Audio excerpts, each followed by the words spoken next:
Hi, children. Welcome back to Sunday School. I'm so glad you have joined me again. Well, last week I read a story to you called Old Noah's Elephants. Do you remember this? That was a fun story, wasn't it? I thought so.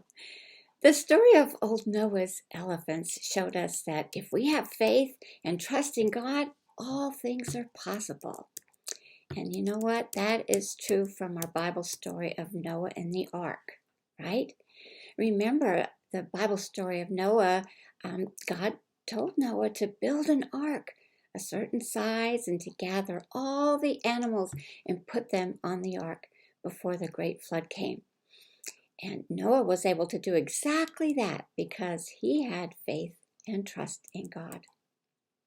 Then I read to you the story of Noah's wife, Naamah. That was a sweet tale, wasn't it? That tale, God gave Naamah a very important job to do too. Because she had great faith and trust in God, she was able to do what God called her to do. Do you remember what God asked her to do? God called her to gather all the seeds of every plant, tree, fruit, vegetable, grain, and keep them on the ark until the rain ceased and they could see land. But her job didn't end there, did it? Nope. She took every seed that she had cared for on the ark and planted them and scattered them all over God's creation so that God's garden would grow in abundance. And that tale shows us that all things are possible if we have faith and trust in God, right? Remember what God named her in this story? The tale says that God named her the mother of seed. Well, then last week I read to you the folk tale of Noah's elephants. Oh, that was a fun story to read. Again, Noah trusted God and had faith that God would help him save the ark from the elephants that were eating too much food and getting fatter and fatter and heavier. Noah was afraid that the elephants would cause the ark to sink. What a disaster that would have been, right? So Noah prayed to God and asked God to help him save the ark. And when God answered Noah, Noah was shocked and surprised when he heard God instruct him to tickle the hyena. Tickle the hyena is what God said to Noah. Yeah, that was a silly thing, but because Noah trusted God and had faith in God, Noah went ahead and did what God called him to do. He tickled that hyena with a feather from a goose, and that had a rippling effect, didn't it? So many things began to happen as a result of that tickle that finally made the elephants stop eating and finally move to the opposite ends of the ark. And so the animals and the ark were saved from disaster. The ark didn't tip over. Well, the folk tale of old Noah's elephants showed us that with faith, if we have faith in God and we do the small acts that we're called to do, we can make a big difference. So last Sunday, I made some suggestions to you of some small acts that you can do to make a difference in somebody's life. Now, more than ever, we know that we need to come together and help people who need our help, whether it be helping them by providing some food, warmth of blankets or socks, or writing simple notes of encouragement and love to those who might be lonely, or sending notes to those who we know are working on the front lines, risking their lives for us, like doctors and nurses and firemen and emergency technicians. Those little things that we can do can make a big difference in somebody else's life. God calls us to do that, to help people. So you know what? This made me think of a Catholic saint. Her name is Saint Teresa. In fact, if you remember a couple of years ago when we were studying some people in the Bible who made a big difference, we were also learning about some people now who had made a big difference. And Mother Teresa, which is what she was called, was one of those people that we talked about.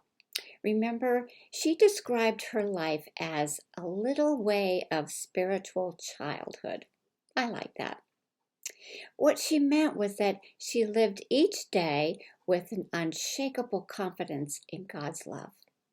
She once wrote, "What matters in life is not great deeds, but great love." Mother Teresa lived and taught a spirituality totally attentive to love. Her spirituality was of doing the ordinary with extraordinary love. So, children, let each of us try to live that way. Let's try to live our lives with great love in our hearts. And in all that we do, no matter the deed, do it with love in your heart. So I want to read to you another story that I found in our children's library, and I think you're going to like it. It is called Why Noah Chose the Dove. I like this story. It's really cute, and it's funny that I hadn't seen it before. I'm sure it's been there all along, but I just noticed it. So let me read to you this story called Why Noah Chose the Dove by Isaac Singer.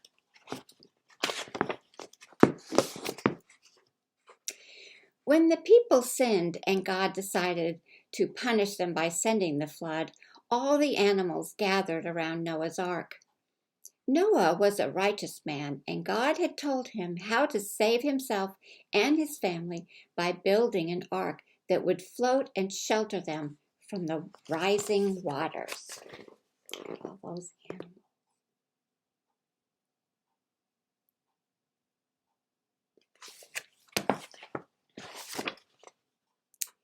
The animals had heard a rumor that Noah was to take with him on the ark only the best of the living creatures. So the animals came and vied with one another, each boasting about its own virtues and, whenever possible, belittling the merits of others. They began to brag about themselves. The lion roared, "I am the strongest of all the beasts, and I surely must be saved." And the elephant blared, "I am the largest. I have the longest trunk, the biggest ears, and the heaviest feet."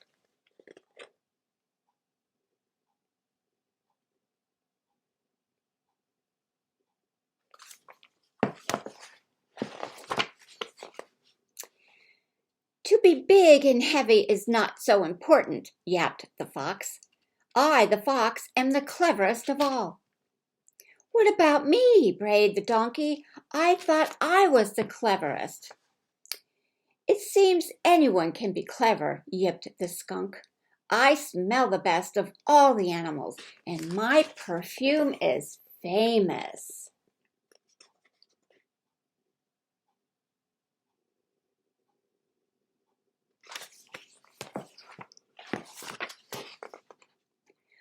"All of you scrabble over the earth, but I'm the only one that can climb trees," shrieked the monkey. "The only one?" growled the bear. "What do you think I do?" "And how about me?" chattered the squirrel. "I belong to the tiger family," purred the cat. "I am a cousin of the elephant," squeaked the mouse.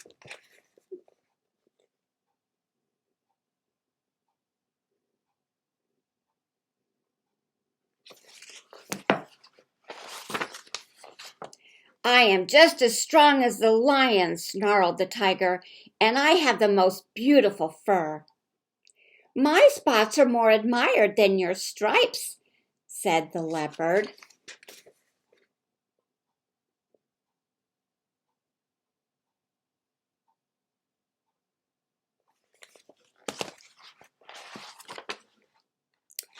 "I am man's closest friend," yelped the dog.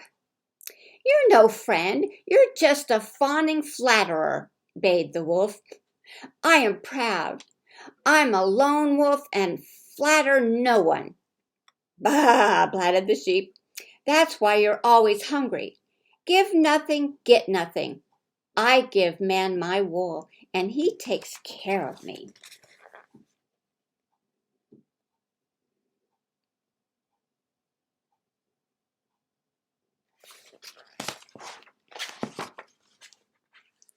You give man wool, but I give him sweet honey, droned the bee.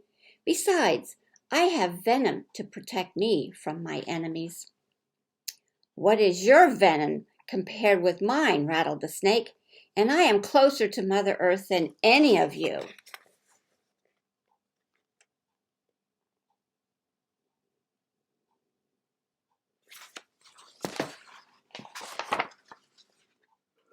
Not as close as I am, protested the earthworm, sticking its head out of the ground. I lay eggs, clucked the hen. I give milk, mooed the cow. I help man plow the earth, bellowed the ox.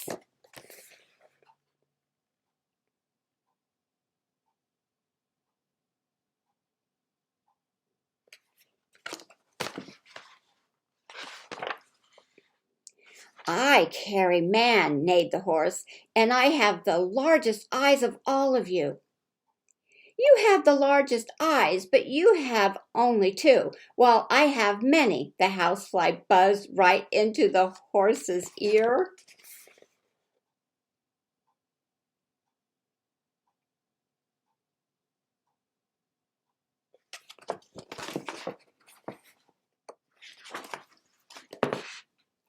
Compared with me, you're all midgets. The giraffe's words came from a distance as he nibbled the leaves off the top of a tree. I'm almost as tall as you are, said the camel, and I can travel in the desert for days without food or water.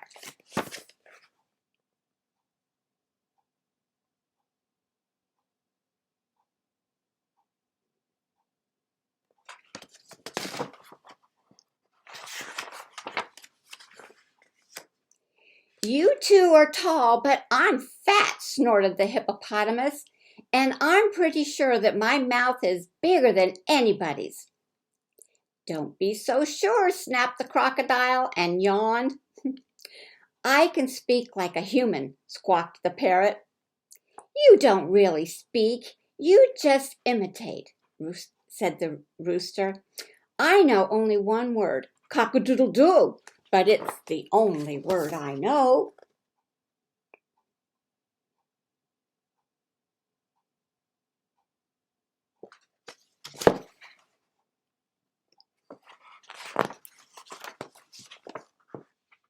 I see with my ears. I fly by hearing, piped the bat. I sing with my wing, chirped the cricket.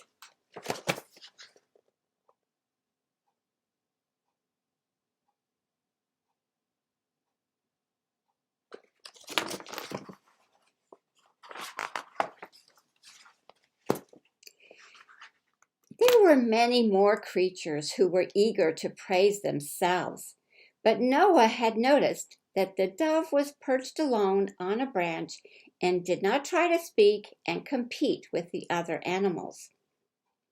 Why are you silent? Noah asked the dove. Don't you have anything to boast about? I don't think of myself as better or wiser or more attractive than the other animals, cooed the dove. Each one of us has something the other doesn't have, given to us by God, who created us all. The dove is right, Noah said. There is no need to brag and compete with one another. God has ordered me to take creatures of all kinds into the ark, cattle and beast, bird and insect. The animals were overjoyed when they heard these words, and all their grudges were forgiven.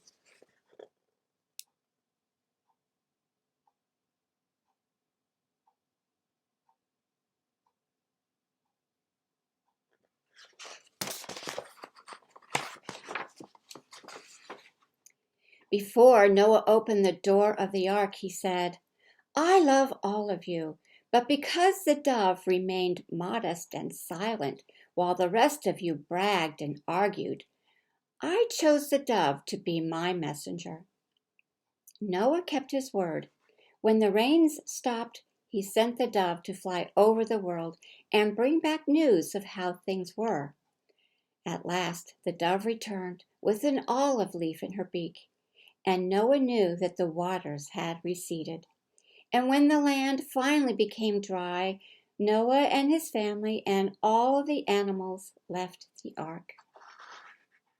After the flood, God promised that never again would he destroy the earth because of man's sins, and at seed time and harvest, cold and heat, summer and winter, day and night, they would never cease.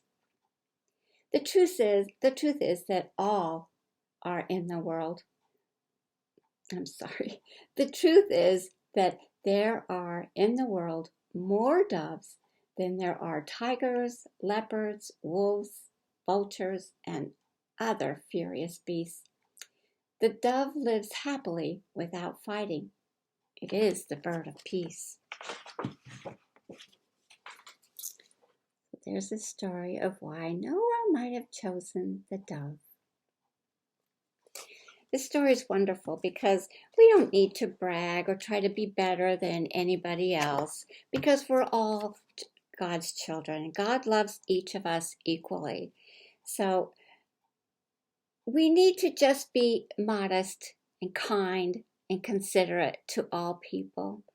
And remember that we are all God's children and we are all the same. So this is our last story of Noah. And I hope that you have enjoyed hearing the different stories that I've read to you. It's been fun for me to read them. And I have others in our library that I will continue to read to you. But next Sunday is what I'm calling Meditation Sunday. In each of our Sunday school rotations, there will be one Sunday set aside for you to come to the Sunday school channel for a little time of meditation, like we used to do in Sunday school. I'm looking forward to that. So next Sunday, join me again for Sunday school and join me in a little meditation.